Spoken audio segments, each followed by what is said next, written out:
ஒண்டிப்புதூர் ஏரியாவில் 1 BHK with car பார்க்கிங்கோட ஒரு 39 லட்ச ரூபாய்க்கு வீடு பார்த்துருக்கீங்களா? அப்போ உங்களுக்கான வீடு தாங்க இது. சேவ் பண்ணிங்க. வடக்கு பார்த்து சைடில் வடக்கு பார்த்து மெயின் ரோடு வச்சு நமக்கு நல்லா பார்த்திங்கன்னா ஒரு 1 BHK பிளான் பண்ணி கொடுத்துருக்காங்க.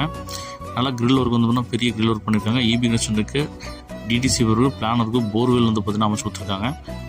போட்டியை பார்த்திங்கன்னா 10க்கு 13 சைஸில் அமைச்சு கொடுத்துருக்காங்க. ஹால் பார்த்திங்கன்னா 8க்கு 16 சைஸில் நல்லா ஒரு பெரிய ஹால் கொடுத்துருக்காங்க. ஃபேன் பார்த்திங்கன்னா இல்பிரிண்டாக கொடுத்துருக்குறாங்க. 6க்கு 10 சைஸில் நமக்கு பார்த்திங்கன்னா அக்னி மூலையில் கிச்சன் அமைச்சு கொடுத்துருக்குறாங்க. பிரம்மாண்டங்க. 10க்கு 10 சைஸில் நமக்கு விண்டோஸ்லாம் ப்ரொவைட் பண்ணி நமக்கு பார்த்திங்கன்னா பெட்ரூம் ப்ரொவைட் பண்ணி கொடுத்துருக்காங்க. ETC பேப்பர் இருக்குங்க, பிளான் பேப்பர் இருக்குங்க, போர்வெல் இருக்குங்க. அனைத்து வருஷங்க பேங்க் போல் ஃபெசிலிட்டியும் அவைலபிளுங்க. போர்வெல் பார்த்திங்கன்னா சுவிச்சஸ் கொடுத்துருக்காங்க. அவுட்ரு பார்த்திங்கன்னா பிளான் பண்ணிருக்காங்க. வெஸ்டர்ன் டைல்ஸ் தான் போட்டிருக்காங்க. இந்த வீட்டோட மொத்த விலை 39 லட்ச ரூபா சொல்கிறாங்க.